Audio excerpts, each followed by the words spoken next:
Welcome to Influence to Death, your guide for navigating the wild world of wellness influencing. Hello and welcome to the Influence to Death podcast. I am your co-host, Hannah Wright. And I am your co-host, Victoria Lafont. And today we are here with Dr. Sara Russell. And Hannah and I have been messaging back and forth like we cannot wait for this episode. It's a little bit different than the format that we usually have with our episodes, but Sara's work is so important that we want to feature her on the podcast. So Sara, we have a little bit of it's turning into a tradition where people don't want their bios read on the podcast. Okay. I will totally read your bio if you want me to. It's okay. I would feel like a total outcast, but yeah, thanks. Yeah, it's sort of turning into this like trend. No. I know, I listened to all the episodes. So. Oh, awesome. Thank you. Tradition. Yeah. But I do want to say a little bit about you just because I want people to understand the impact of your mind and how you put your mind out into the world. So I've had the pleasure of working with Sara, studying near her, working closely with her for years. Now I'm trying to think like how many years. Like we've definitely been in the same circles for close to a decade. Yeah. And then working closely together for 5 years. And for the content of this podcast, the part of her work that we're going to focus on is the accurate interpretation of blood tests in preconception, pregnancy, and postpartum. But Sara, your work goes so beyond that. Like how I would describe you is first empathetic with the clients that you see as a nutritionist, but also incredibly investigative. So I know if I still have people that contact me and they want referrals out, from when I was a clinician. And if there's any sort of question about, what's the root cause or it's been this medical mystery or like that, I just send them straight to your website. And so your main points of focus have been fertility and preconception, pregnancy, postpartum in that world, but also all types of connective tissue disorders, hypermobility, ASDs, so like autism spectrum disorders, neurodivergence, and basically just helping people live in the way that's best for them. I wouldn't even use the word optimal for you because I feel like your ethos is so encompassing. Optimal feels like kind of outside of what you might want to lead people to from an emotional and sort of heart-centered spot. Yeah, your work is just it's very beautiful and it's incredibly helpful for people who have complex issues. But then specific for today, what we'll focus on is that point of our blood changes when we get pregnant. And those specifics are incredibly important. And you have done an immense amount of research in that realm that we want to talk to people about. So I'm saying it's a little bit different than most of our podcasts because people are probably used to kind of the history, bias, research, takeaway sort of 4-part format that we follow. We're going to touch on those points today, but really we just want to feature Sara's work. Well, thank you so much, first of all, for having me. I'm really excited. I love your podcast. Oh, yay. Yeah. I was so excited to listen to that episode with Amanda. I was just listening to that this morning. Very sweet. Yeah, our detox episode. There's a part 2 coming. So yeah, I know. I'm excited about that too. Been doing my deep breathing to get ready. Such a great topic. So I'm super excited to be here and talking with the two of you and with your audience because this is a topic that really excites me a lot. And I feel like it's an area of activism in a way because it might sound like a technical skill. Okay, learn to correctly interpret the blood work of pregnant women and women who have just given birth and understand what labs couples should order before they conceive. It sounds very technical, right? But it is activism because when you get used to the fact, and I just learned this clinically by experience because clients would come to me during pregnancy with their lab work and so many things were just off. And I was like, that she can't have an infection. That she doesn't have any symptoms of it. Why are her white blood cells so high? And I started just looking on PubMed to understand if and how these ranges change during pregnancy and just marker by marker as things would come back flagged or didn't compute with what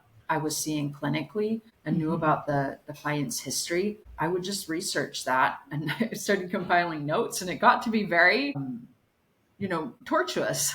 I was also using the Teats book of clinical chemistry in addition to, researching on PubMed Which is But like a textbook, it essentially. is. It's a huge textbook. Such a big textbook that when I moved to Italy from the US, I couldn't bring it with me in my first round. I had to leave it with my friend Dave. I was like, hit it as much as you want. I will come back for it. And I did. Yeah, Yeah. I think it's maybe cool for listeners to know if they aren't watching the video. Sarah is in rural northern Italy right now and has lived there on a homestead for how many years now? Have you been there? I have been in Italy for 10 years now, living in a little homestead on the Tuscan countryside. I am actually uh, also living in a camper in Florence every other weekend. It's Oh, a whole cool, other Sarah. story. That's awesome. Yeah, yeah. Yeah, and I think it's also important maybe just to say to people if they don't have a context for blood chemistry or blood test interpretation, like what we mean when we say that is when you go to the doctor, sometimes you get blood tests run. People are fairly familiar with that. There's been an enormous movement in the world of integrative medicine and specifically, it's called like functional medicine, functional blood testing, where blood tests are interpreted in a certain way. That's actually kind of this whole other interesting conversation. But so, what Sarah specifically is doing is looking at the lab work, the blood tests of, like you're saying, couples before they conceive or women when they are pregnant by trimester, which I know you're going to get into that, and then postpartum and what the big differences are. And like you're saying, you were seeing all of these markers being way off and trying to figure out kind of what was going on based on what you saw in front of you. And I mean, do you just want to speak a little bit more about that? Like how many markers you would see consistently being off, kind of what the scope of that Yeah. discrepancy was? So how many markers would be off would really depend on what the client's doctor would run in terms of their lab work. But some of the most common markers to run are the complete blood count with differential, as well as what else was I seeing coming back flagged early on? That, and sometimes, some of the iron markers when those were being run. Some of the stuff is just not, some of it is just an insufficient running of markers. So some clinicians are just not running enough markers to even begin to give us an understanding of what a person's actual iron status is. So that's another story. But, so part of the issue was, what are we not looking at that we should be looking at? And then the second is, why in even a one-page basic lab report of these blood chemistry markers that are coming back, like even kidney stuff, right? One notices that GFR goes, way up during pregnancy. And I was like, oh, is that normal? Like this? Or is it just, obviously it wasn't being flagged as being off. I just noticed that the numbers were higher. And so, of course, one of the questions is why, why does this lab work look so different? Right.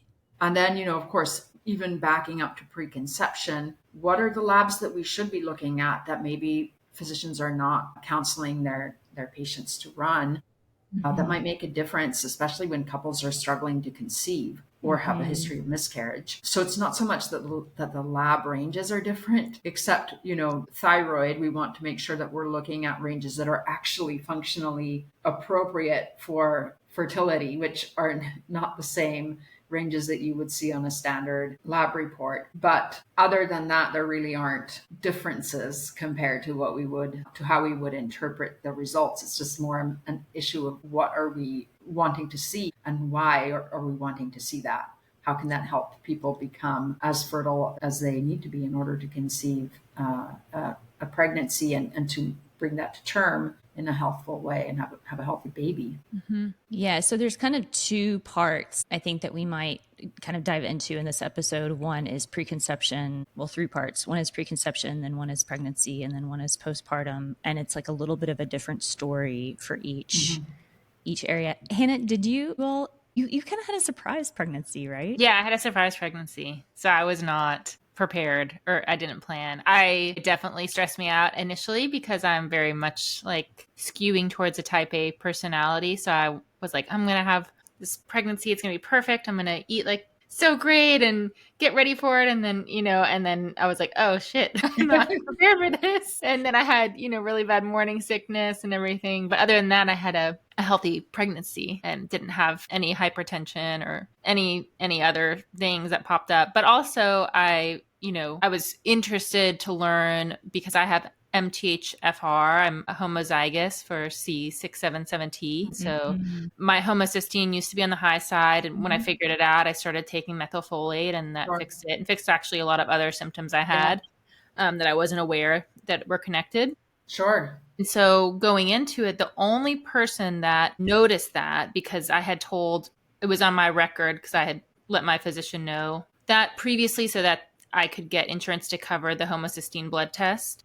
Yeah. Nice. And so the only person that noticed was my ultrasound technician. And she said that she used to work in a high risk pregnancy clinic. And she brought it up. She was like, by the way, I've seen so many healthy pregnancies with women who have, MTHFR homozygous. And I was like, oh, thank you for saying that, but no one else mentioned. And I actually had to explain to them why I was taking methylated, a specific prenatal with methylated folate.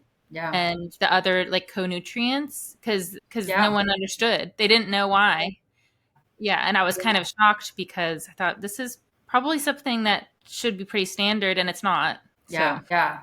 And it's a big absolutely. deal. I mean, Sarah, do you want to speak a little bit about like the importance of I don't even know really the right biological way to say it. Like women know by and large, like you need to take folic acid. This is we're getting into a different Sorry to open a can of worms. But it is kind of it's important because it's a really important can of worms, and it is this is where we could really overlap with the influencer topic, right? Because we have on the one hand and bias, right? So on the one hand we have the allopathic world that is sort of saying, folic acid, it doesn't matter what form, like when they say folic acid on a blood test, that actually means folate in any form whatsoever. It's not differentiated. But there are a lot of people who just can't really metabolize folic acid properly. And that is the form that is used as an additive in certain foods, like, delicious cereal. Yeah. I love cereal. Yeah. Like a lot of things that say fortified are, so if you look at the ingredients, you will see that folic acid is the form used, but a lot of most prenatal vitamins have folic acid. Most multivitamins have folic acid. And then there are other forms that are active. Some, you mentioned methylated folate, Hannah. Some people are taking active forms that are not methylated because maybe they're even sensitive to overmethylation. Right. I am an overmethylator, and oh my goodness, I took methylprednisone once, and I don't think anybody who saw me that day will ever forget. But that's a really, I mean, it's funny, but it's an important point because I think we have like the conventional world that's like folic acid, same, whatever. It's all, it works. And then in the functional world, we're like, I think the functional sort of like, party line is like, it has to be methylated. But the reality is that people are very different. Some people can, and Sarah, correct me if I'm wrong, some people can very efficiently use folic acid. And it has absolutely decreased the incidences of midline deficiencies, in fortification. But then with methylfolate, there can be, like you're saying, over methylators where they do not need that methyl group. That it's actually problematic for them. Sure. And so there's all shades in between. Yeah. And we just kind of pick the, hill that we're going to die on, like folic acid or methylfolate. And it's like, hang on. Well, it's not either or, because there's also this form called calcium folinate, which is also called folinic acid. It has that extra syllable, and it's an important one. And that is a nice active form that is very middle of the road. It's active, but it's not methylated. So it's the form that I will often preferentially use with people where we're not sure if they're over methylated. I really feel more comfortable not recommending folic acid in my practice, but I completely understand how on a large, because I work with people who have complex health issues, and many of those people just don't metabolize these forms as well. Mm-hmm.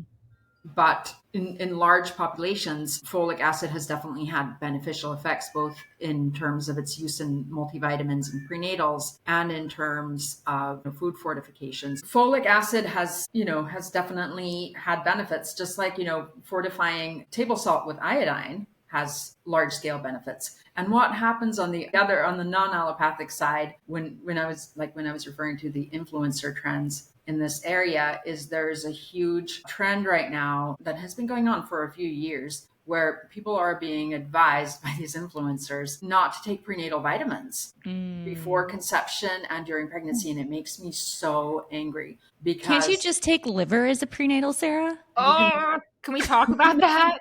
It makes me so angry too.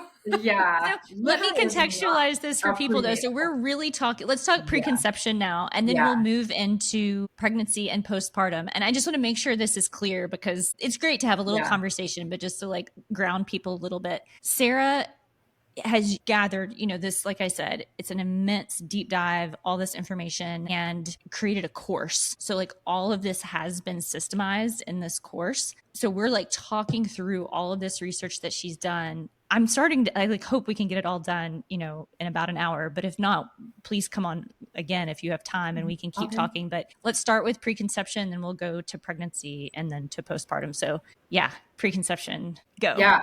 Can you take liver as a prenatal? Yes, you cannot take liver. I mean, you can take liver, just don't consider it to be a substitute for the prenatal. Liver per se, some people love it, some people hate it. I actually do not like the idea of people taking it in capsules. I believe you should taste your liver. And if you don't like it, you shouldn't eat it. I really feel the same way about that with children. Liver, oysters, whatever. I mean, I do sometimes suggest to people that they take the Oyster Max supplements that are basically dehydrated oysters.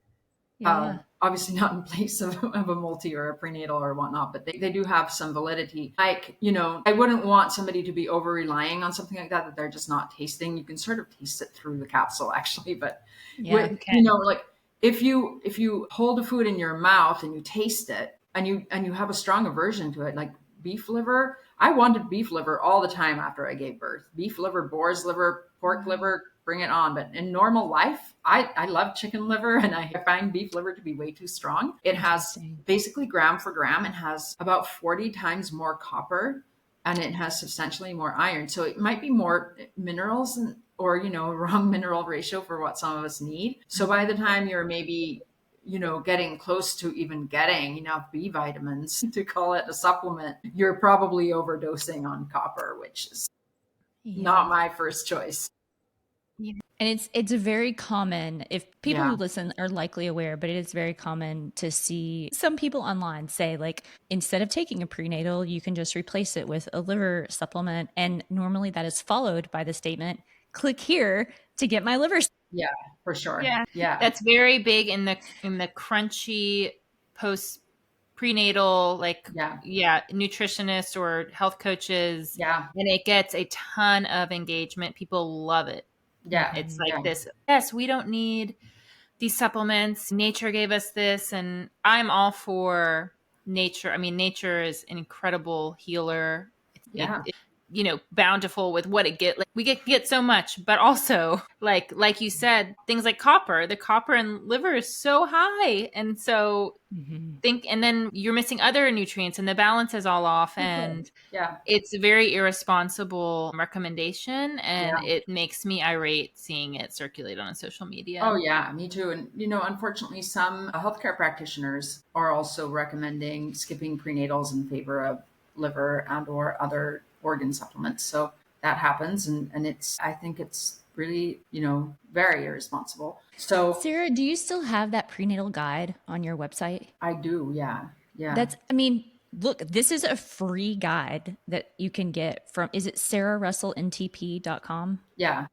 RUSSELL. It's not, you're not like affiliated with brands or like that. You're just like, hey, here are the like factors you need to pay attention to get a prenatal that is best for you. That guide is incredible. And you just go on your website and grab it. So if people are listening and they have questions like, well, shit, okay, I have been taking liver, or I was taking this prenatal with folic acid, now I'm not so sure, they can just go get that guide from your site and get a lot of information really quickly. For sure. Or anybody who is taking a prenatal supplement and wants to know, is this, the right supplement for me to take right now? I mean, sometimes I'll even switch someone from preconception to, from somewhere between preconception and the second trimester, we'll switch to a different prenatal or add something in on the side, depending on what the person has going on, for sure. But yeah, that natural user bias, I think that's what it's called. It's really strong in people. And I have that so strong where I wish that I could just like get rid of all of my belongings and my clothes and just go live on the land and like make my own shoes and eat, the plants and like that. And it's like, the reality is that we live on an earth that is so drastically different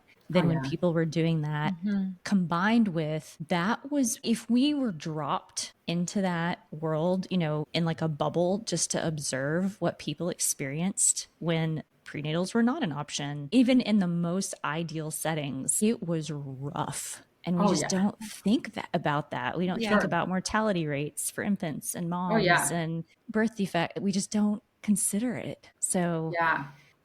You know, How, I studied medieval and Renaissance literature, culture, and law. Part of what I ran into in my research was, you know, accounts. I still remember and reading this case in the law library in this Latin collection of medieval canon law written in 1140 by someone called Gratian, and it was a case about this woman with what was evidently postpartum psychosis who had killed her fairly recently born infant.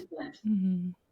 So it was a hypothetical case, but most of his hypothetical cases were based on real scenarios that had occurred. And one of his questions was, you know, is she legally responsible for what she did? Did she do it on purpose? Should her husband, you know, ask for an annulment of their marriage? Should she be put in prison? What should we do? And essentially, he recognized that she had some kind of an imbalance because of her recent birth, and there was some kind of like, I mean, he didn't have the language for it, but she, you know, he described it was evidently a situation where she was not in possession of her faculties. And she was not to be held legally or morally responsible for what she did.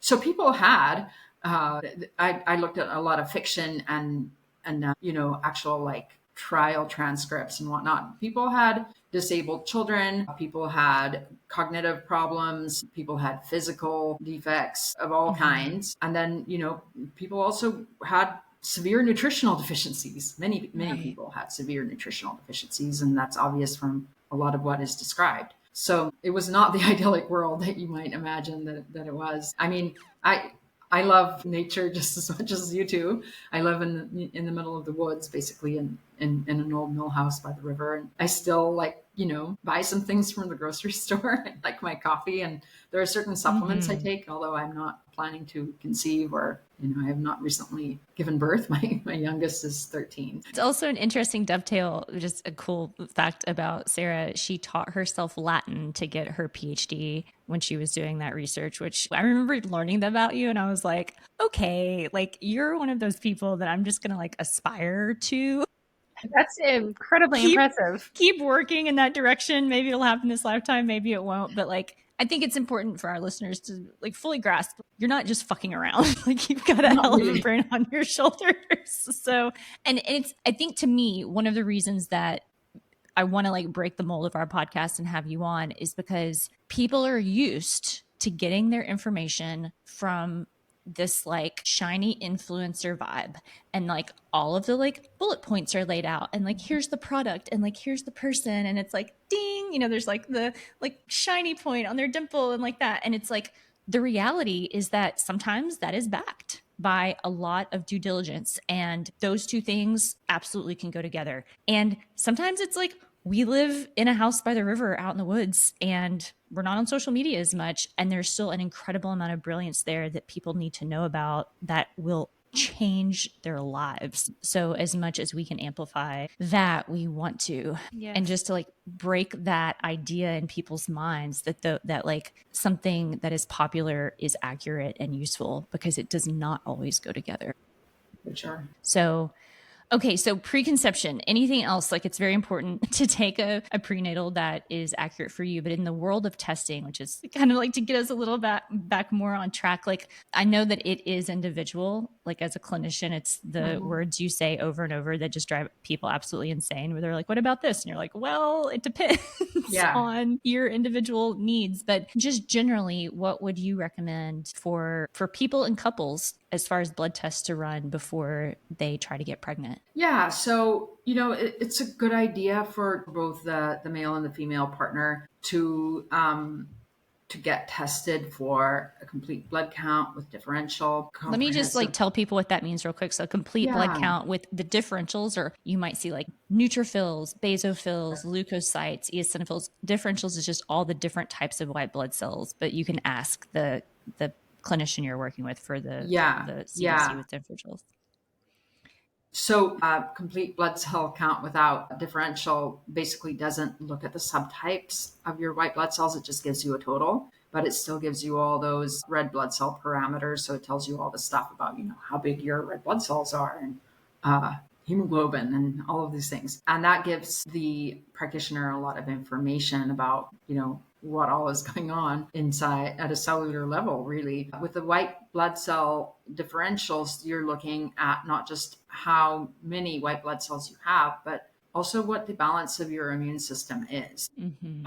And that's super helpful, and like a practitioner who is experienced in interpreting these things can understand if your immune system might be overloaded, if you could maybe, have a chronic infection or some kind of maybe a chronic inflammatory or maybe even autoimmune stressor. Obviously, we don't really want to overly chase every single little clue of possible dysfunction that there are some practitioners who just have so much anxiety and they create anxiety sometimes that is unnecessary. I'm talking about, really being diligent and taking in the context and the clinical picture. Mm-hmm.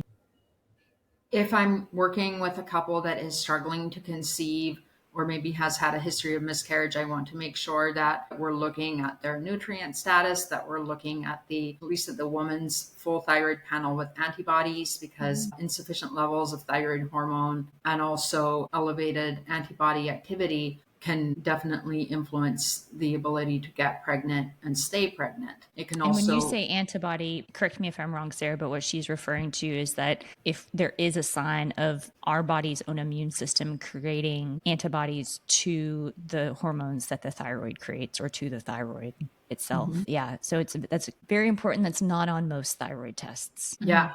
Yeah. Most doctors will just order a TSH and a free T4. And that doesn't give us a lot of information. I mean, it's certainly better than nothing. But for somebody who's been struggling to get pregnant or has a history of miscarriage, that's significant. Also, somebody who maybe has a repeat pattern of miscarriage, one of the things that we want to look at is MTHFR. You mentioned that, Hannah. So that certainly could be, one part of the picture that could get looked at in a specific clinical situation. Also, just really, using common sense and looking at, lifestyle patterns and people's food journals, we can understand what, additional tests that might need to be run. So if I know that my client is vegan or vegetarian, then I will want to look at some additional markers. Also, very important to look at vitamin D status and in both partners. I really like looking at retinol, which is vitamin A. It's very important for the proper function of eggs. So right, it's called corpus luteum. Luteum actually means yellow, and corpus means body. It's Latin, and the corpus luteum is not even luteum. It's not even yellow unless you have enough retinol, which is the active form of vitamin A. So I think it's really important. I mean, vitamin D and vitamin A are both immunomodulators and they're fat-soluble vitamins. So looking at these nutrients, especially, like a lot of people remember vitamin D is important for male and female fertility and immune balance, but retinol often gets neglected, and that's unfortunate. It's like one of the main immune balancers, vitamin A. Yeah, absolutely. Yeah. Yeah, and it's important, I think, too, that you're saying this is the male and the female partner, if possible. To get these on, not just the female. Sure. Yeah. A lot of the time I like to look at zinc. Zinc is really important both for sperm and egg health. And it is, so when the sperm and egg unite, they've looked at this under powerful microscopes, there is this flash of light that happens. And that is actually caused by zinc. If you don't have enough zinc, that spark it's called the zinc spark. And the zinc spark will not occur if you don't have enough zinc. And that's, we can put the video in the show notes here so people can see it. Yeah. It's like, cool. Can I also ask for listeners, when you're talking about the importance of vitamin A as retinol, is beta-carotene sufficient? Because I know a lot of people, like if you were to Google vitamin A sources, usually you see beta-carotene sources, and that's what people hear. And so they're like, oh, I'm getting enough of that. But say that's not exactly the same, correct? The way it functions for a lot of people. Yeah. Yeah. Thanks for pointing that out, Hannah. Beta-carotene is a precursor to vitamin A. It's wonderful, and we should all be eating foods that contain beta carotene, and I would argue also foods that contain preformed vitamin A. There are many factors, including epigenetic factors, that can determine a person's ability to convert beta carotene to actual active vitamin A, retinol. And so, in prenatal vitamins, it is only the preformed vitamin A that has the potential to be teratogenic. So it's like too much of a good thing is not always good.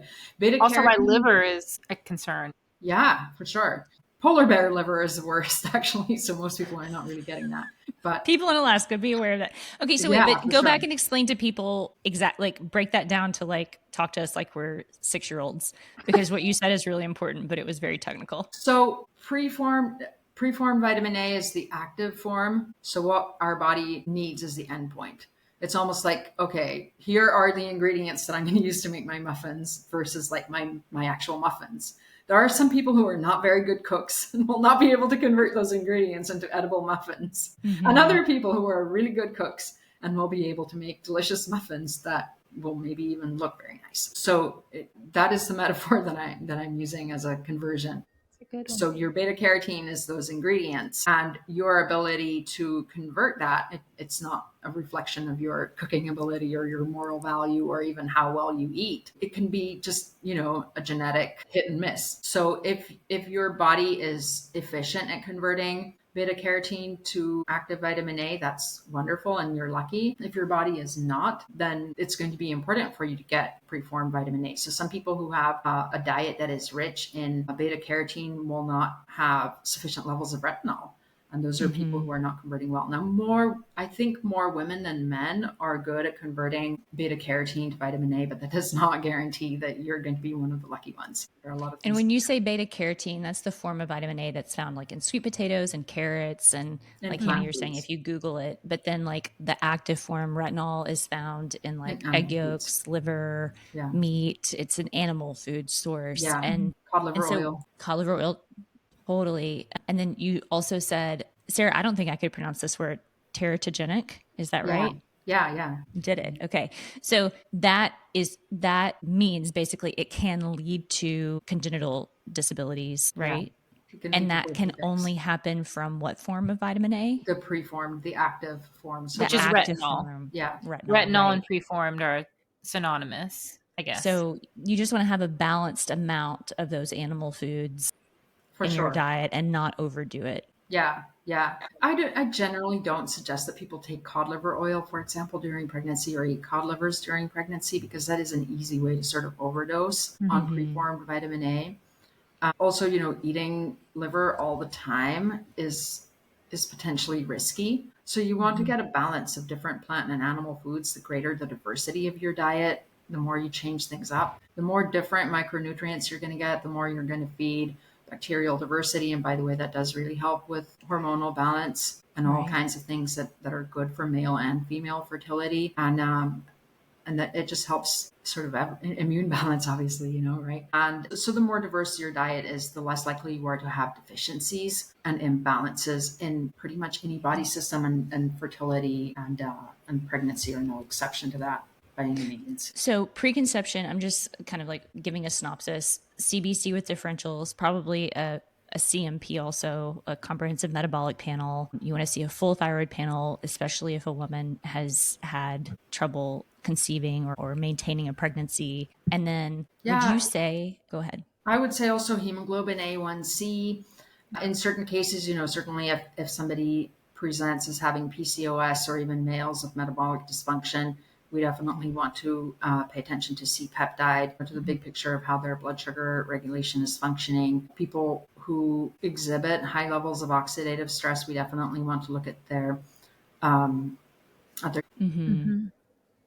Also, if somebody comes to me and they have a history of bipolar disorder, male or female, I also want to look at their uric acid levels, because they tend to be higher in people, particularly during manic or hypomanic phases, that the uric acid levels tend to go higher than. Yeah, people think of uric acid as a kidney marker, and biologically we can look at it as a marker of oxidative stress. For sure. Yeah. Sometimes I like to see zinc and copper or zinc. Zinc is really, we talked about zinc a little bit ago. Zinc is really important, not just for sperm and egg health and for that, for the conjunction of the sperm and egg during fertilization, but it also is important in testosterone. Mm-hmm. Sometimes, depending on what the food journal looks like, we might want to look at other micronutrients. Sometimes it can be helpful to look maybe at at a fatty acids panel, depending on the situation. Lipid panels in certain situations maybe could be revealing. There's so many different things that could be useful in certain situations. Yeah, totally. Like you're basically taking the person and really specifying tests based on what you see in the clinical picture. I think it's probably just an important takeaway for people that if you are trying to conceive, if there is any issue, or if you just really want to be thorough, like definitely pay attention to these specifics that Sarah is talking about. But at the very least, get a CMP, CBC with differentials, full thyroid panel, vitamin D. Really hear you. Hemoglobin A1C it's basically a marker of kind of like a 3-month overview of your ability to metabolize glucose. And then I would say a full iron panel, right? Oh Like you yeah, want to for sure. see Yes. iron Yeah. and ferritin. Yeah. So Absolutely. I almost wonder, Sarah, like, is there anywhere where you have kind of like a basic guide for people that they could download? I don't know if y'all are aware of this, but I've also seen recently an influencing culture similar to the not needing to take a prenatal whole thing, not needing to supplement with vitamin D for adults or infants, and saying that, I don't know, there's all these different thoughts about it. It's very interesting to me because when you look at the actual research and on it, like it's so clear the correlation between health outcomes and vitamin D status. Mm-hmm. To hear someone say like, no, you don't need to take a supplement is wild to me. But I would love to hear your thoughts on that, Sarah, if we have time for that. Yeah, we can address that now. I think it is very bio-individual. I have an aversion to even recommending a multi or a prenatal multivitamin to somebody without looking at their vitamin D status first. It is an incredibly important marker that we want to see. I'm sorry, I also B12 and folate, and I also to see vitamin B in preconception. That helps me suggest a prenatal multi and also fine tune people's nutrition. But to go back to vitamin D, we can't assume even based on the person's nutrition, what they're eating, whether they're vegan, how much they're outside in the sun, whether or not they use sunscreen. We can't assume anything about their vitamin D status based on that information. We have to be able to see the actual lab results. Because vitamin D is an immunomodulator, it's also it's very sort of multifunctional. It can prevent all kinds of issues from, blood sugar dysregulation problems to autoimmune diseases to postpartum depression. So I think it would be fair to say it's pleiotropic, and it supports male and female health. And in the bigger picture, it's obviously not the only thing you would want to look at, but it is incredibly important. Sometimes, sometimes people's vitamin D levels will be too high, and you wouldn't want to. So, looking at large population studies, most women during pregnancy will benefit from 4,000 IUs a day of vitamin D supplementation, but that might be too much for some people, and it might even not be enough for some other people. So it is, yes, you can assume that on large numbers that giving maybe at least 2,000 IUs a day is going to not be too much. And it also isn't going to put people at an extreme deficit. But if you can test people and dose their vitamin D supplementation accordingly, that's really helpful. And it's also really important for the prenatal multi to include vitamin K2 in sufficient amounts to help that vitamin D do its work in the body. It helps transport calcium kind of where it needs to go in the body so that... they work really closely together. Yeah, they do. Yeah, I'm just thinking okay, we've probably been talking for about an hour, and the juiciest part of this podcast, or your work, what we want to communicate in this podcast, we haven't really hit on yet. Do we just want to maybe touch on that for pregnancy and then record a part 2 later and talk more about pregnancy and preconception? Sure. Yeah. Yeah, that's fine. Yeah. Yeah. So here's like the big reveal. I mean, we talked about it a little bit in the beginning, but essentially, there is a very different way of interpreting blood test results when a woman is pregnant and in the postpartum period versus when somebody is not pregnant. Like, it's so different when we were researching this. I mean, Sarah, I think sometimes I would just email you and be like, you're not even a human anymore. Like, you turn into this completely different creature. And to their credit, and I'm sure you've seen this, maybe both of you in practice, there are really wonderful OBGYNs who are very aware of this. Like, it's in that field, but it has not translated into the field of integrative and functional medicine, even though there has been this extreme focus in our world of interpreting blood tests in the most accurate way possible, right? We're like rabid about, like ranges that are optimal versus, just, keeping people alive and like that. But in the meantime, there's this like entire population of people this time of life where their blood tests are not being interpreted correctly. And so Sarah is one of the only people that I'm aware of. I think there's like 3 people out there maybe that are like speaking to this publicly, and you're one of them. So do you want to dive into pregnancy blood tests? Yeah, absolutely. I really also do want to say that the research that we did, I didn't do this all by myself. So Victoria, as you alluded, you were part of the research, and also Marianne Marks, who owns a blood work software program, which is terrific. And it is the only blood work software interpretation program that I'm aware of that adjusts reference ranges for pregnancy by trimester. And it does a lot of other neat things too. It's a cool software. Like, it is so freaking cool. Good. But, it's part of the story of how this work evolved beyond this initial stage where people were coming to me in pregnancy with lab work that was just flagged in ways that didn't make sense for the clinical picture. And I was just researching on a case by case and marker by marker basis, which was exhausting, by the way. Then what happened was that you, Victoria, introduced me to Marianne, and we knew that there was going to be something that would happen out of that, like a zinc spark, right?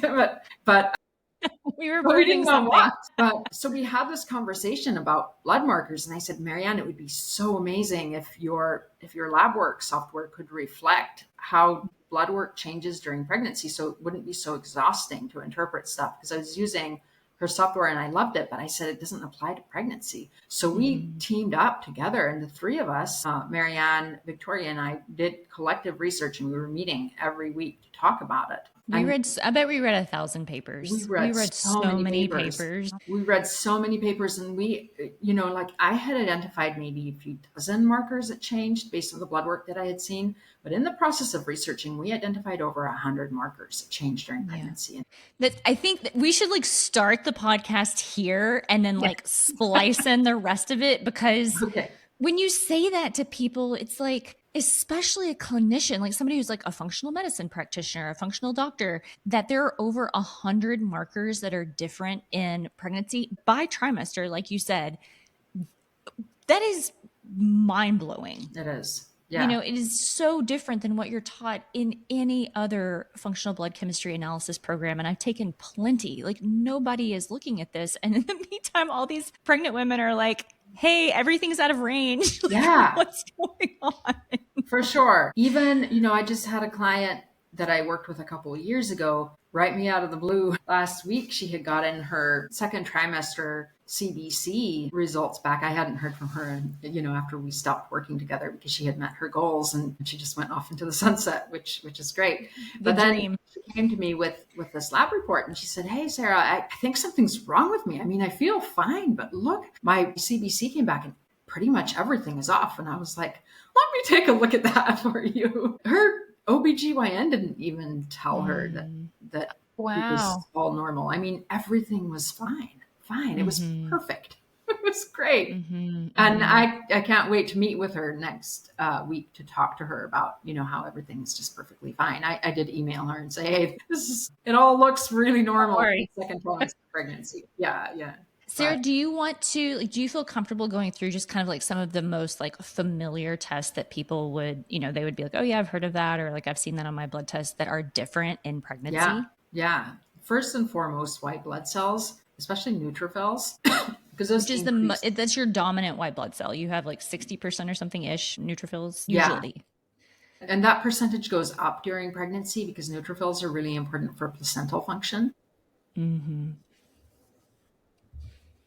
So it just looks extraordinarily different. If we looked at, a normal complete blood count for a pregnant person, would, by the time they hit the second and third trimester, if in a non-pregnant person, it would look like, significant bacterial infection is happening, but it's not. Yeah, totally normal in pregnancy. Yeah. Yeah. Yeah. And then, kidney markers, GFR, the glomerular. Yeah, it's hard. Do you have like an Italian accent anyway? And then it's such a weird word. Yeah. It goes way up because kidneys just have to work harder because there's just so much more to filter. And then there's this, the blood sugar levels go down. So what would look like a perfectly normal fasting blood sugar read during non-pregnancy is actually potentially a little too high or even significantly high during pregnancy. And a lot of end users don't really understand that, although OBGYNs absolutely do. They know that about glucose. Yeah. Yeah. But sometimes so is that reflected on, sorry. Yeah. Sometimes people will go to their doctor and get lab work during pregnancy, and they'll think their doctor is wrong because their doctor is telling them, look, your blood sugar is it's a little too high. I want you to track, with a blood sugar monitor. I want you to, get this additional testing done. And they're like, but it's completely normal. And I'm like, no, it's not, because the ranges change in pregnancy. Whoa. So if you do the postprandial glucose test, what's it called? The glucose test that you have to do for gestational diabetes. Oral glucose tolerance test. Yes. Thank you. So the range on that is different. Range. Yeah. It's a pregnancy range. Yeah. That's okay. That is really fascinating. I don't know if anyone has ever explained that to me. Like you don't hear that talked about, that it's different versus non-pregnant. So blown over here. Hannah, there was like a year where I was like, I can't think about anything else. It's like there has never been a person who doesn't have kids that has thought about pregnancy as much as I'm sure. Yeah. Yeah. Because there's so many examples like that. Like Sarah, I feel like I remember when we were researching, don't the kidneys grow by like 20%? They don't double. It's like by half. It's like a kidney and a half. Your kidneys get so much bigger when you're pregnant. They get the anatomy changes. Yes. Like obviously the anatomy changes when you're pregnant, but like your organs grow. The thyroid does too, a little bit. It shouldn't be visibly enlarged. If it's visibly enlarged, it's something that you can notice that in the mirror, or somebody will notice that is a problem and you need to get an ultrasound and a workup done. But it does grow a little bit imperceptibly during pregnancy. And TSH goes down in the first trimester. So thyroid ranges are completely different in pregnancy. Usually when you get a lab report for TSH, you will see that trimester 1, trimester 2, trimester 3, and then babies and children. So that is something that even the traditional lab companies are reporting. But I've never seen it like on a functional lab kind of like cheat sheet. They don't. Yeah. It's wild to me. Like, how did this not get into our world? Yeah. It's amazing. It really is mind-boggling. Yeah. Yeah. That and pediatrics. Right. Right. Yeah. And I think about thyroid specifically, there are so many people who turn to functional medicine or, some type of integrative medicine from conventional because they have a thyroid pathology. It's one thing that we're pretty good at in the functional world. We can ferret out these thyroid pathologies. And then when they do get pregnant, the ranges need to be interpreted not only for pregnancy ranges, but also with that pathology in mind. It's like supremely important, it seems like, in that organ system to be aware of this. Yeah. Yeah, absolutely. Okay. Sorry, Sarah, we keep interrupting you. This is just so exciting. So glucose, thyroid changes in pregnancy. What are kind of some other like big ones that change? Yeah, a lot of the liver markers like alkaline phosphatase changes. It gets pretty high towards the end of pregnancy. And that's not because you actually have anything wrong with your liver. It's just partly because there are different isoenzymes of, am I saying that right? Of alkaline phosphatase. There's a placental isoenzyme and a bone isoenzyme. So this affects both pregnancy and postpartum levels because of the activity, first of all, during pregnancy of the placenta, and then during postpartum, if you're lactating, alkaline phosphatase can stay significantly elevated over non-pregnant ranges for 18 months after birth.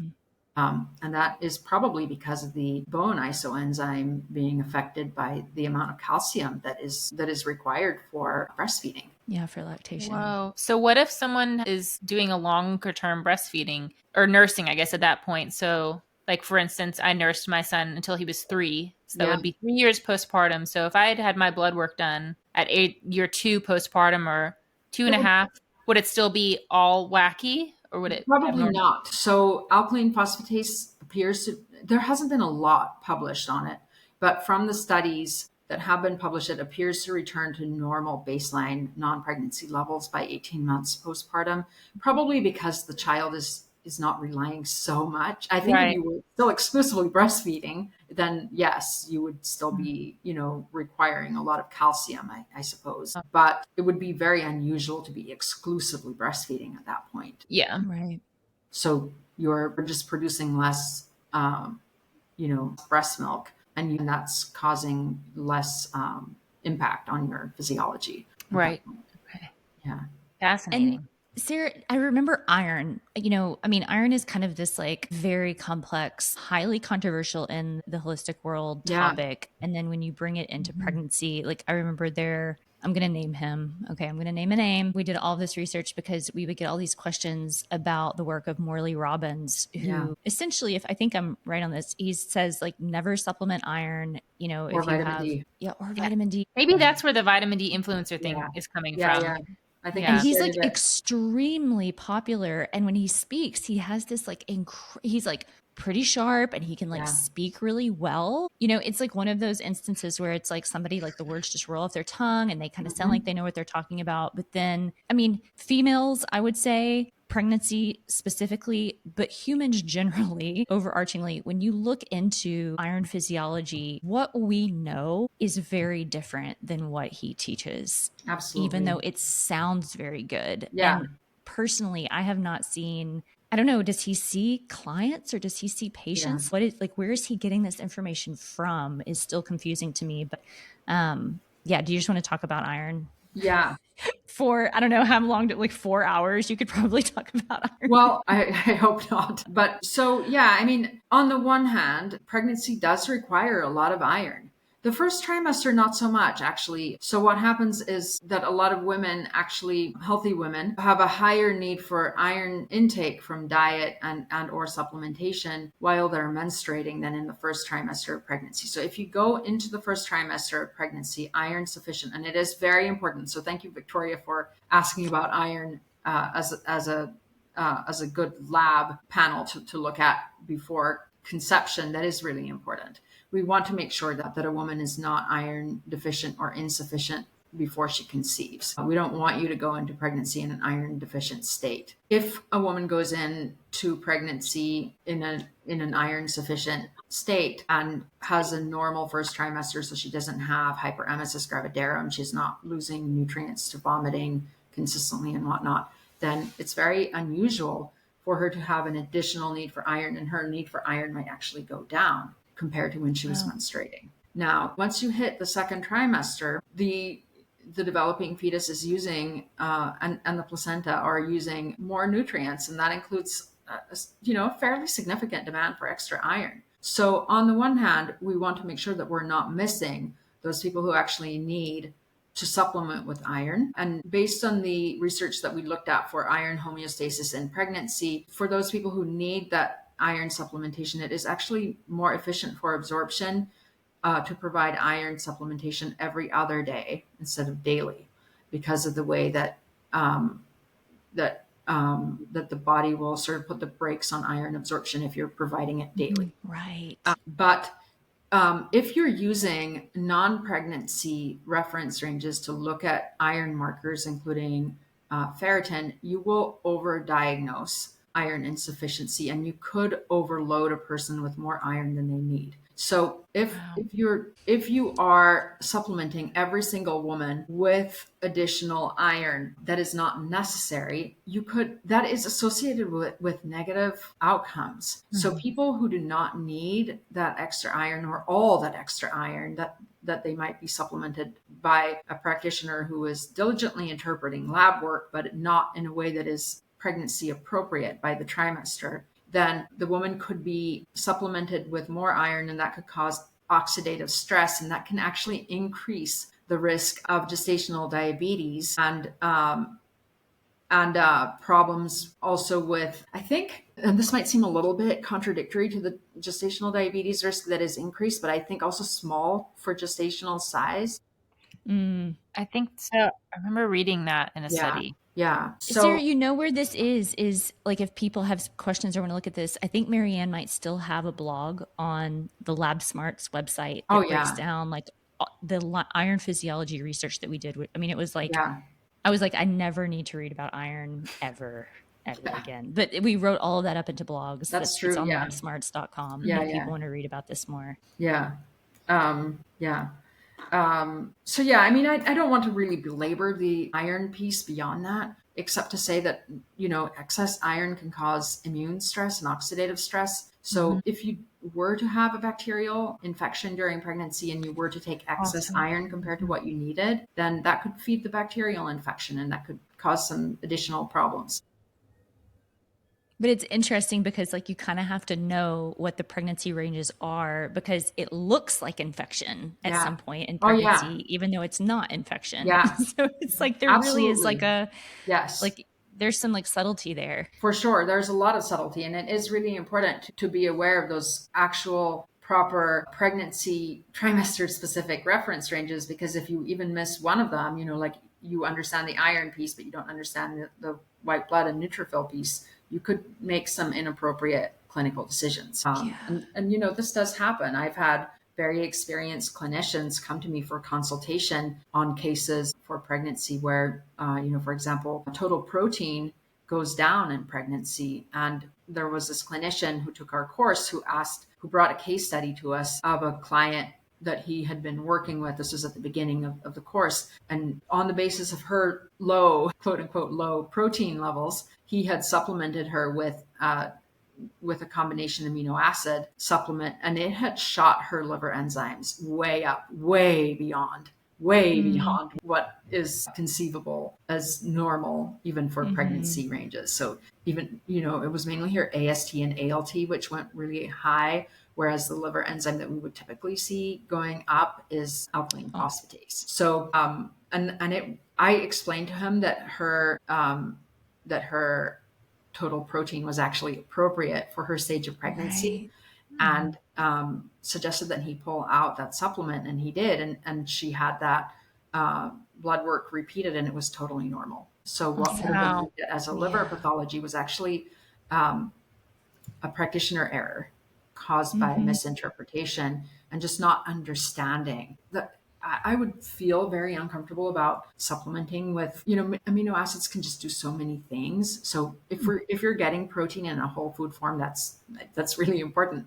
But if you're providing separate amino acids, like it can do things that maybe even the research doesn't know yet what all they are. So when you say separate amino acids, would that be the equivalent of like a whey protein powder? No, it wasn't. That was more like, it was protein. It's like a isolated like amino acid. Yeah. It was some kind of like common, I don't even remember what the product was, but it was not a protein powder. No, I mean, you know, there probably is a place for a high quality whey protein powder supplement in pregnancy and somebody who's having digestive problems and maybe not really being able to get all the protein they need.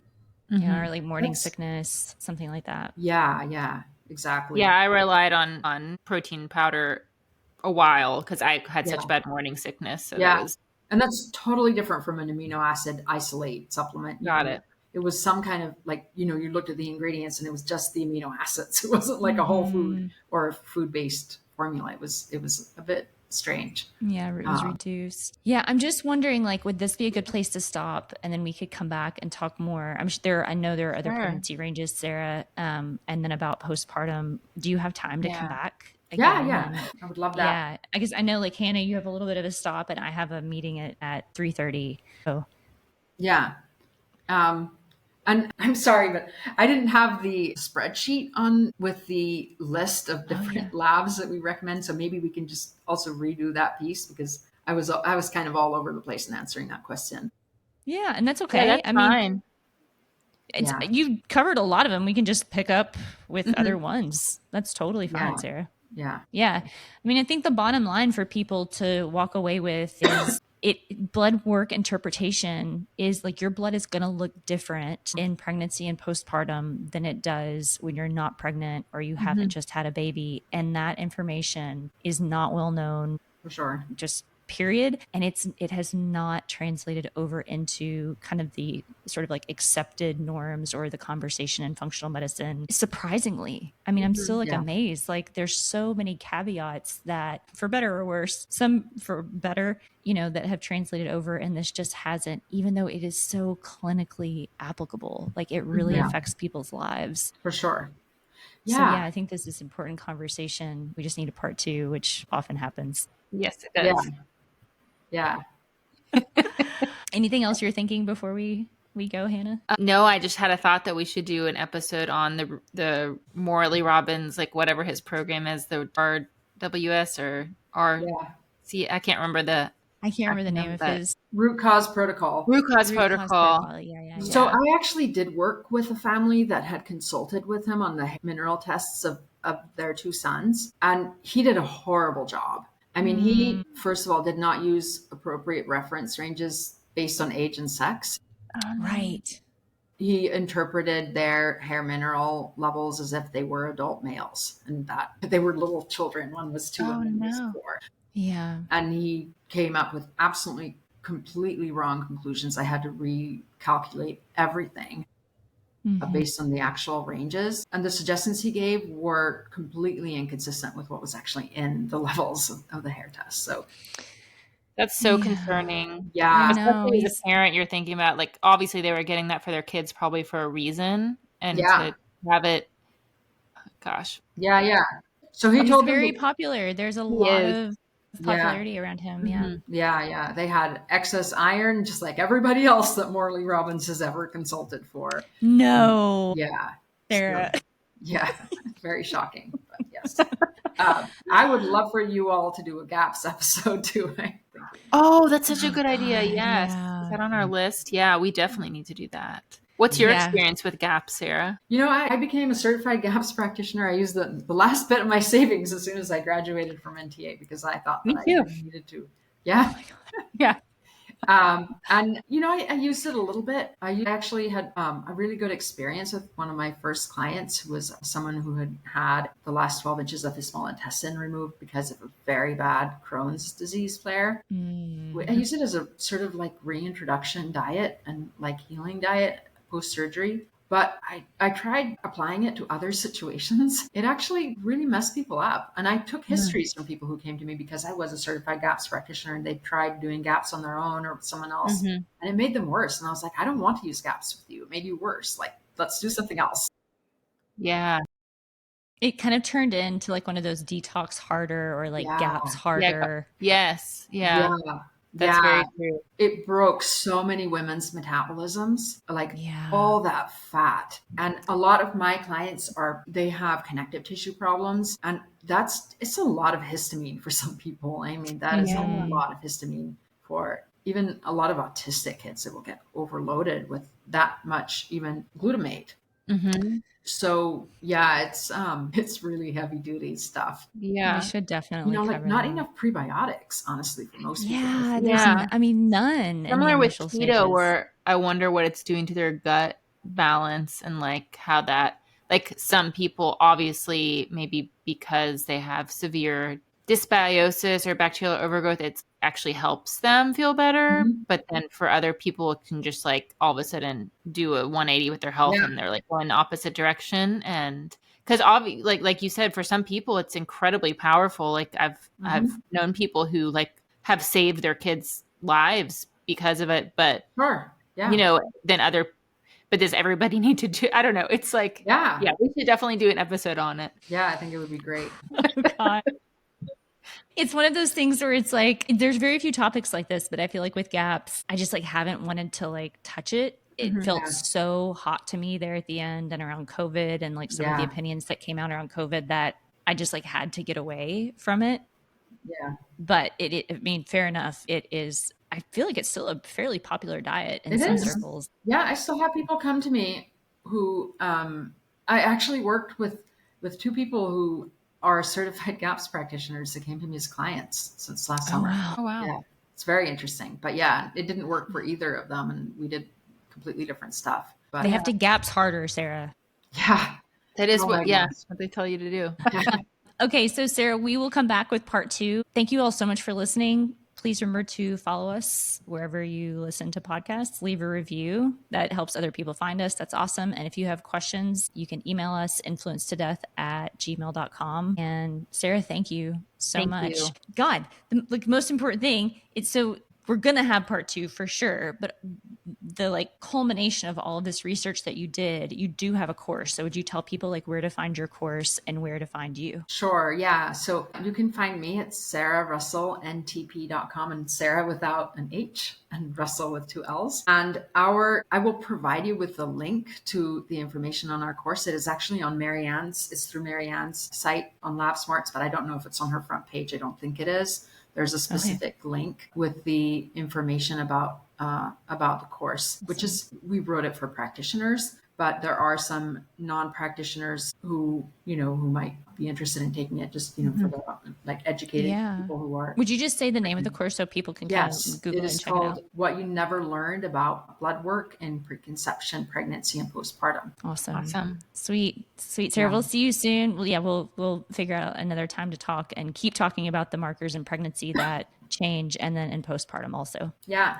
Thank you so much. I appreciate being Thank you. here. Thank you. Yeah. Bye.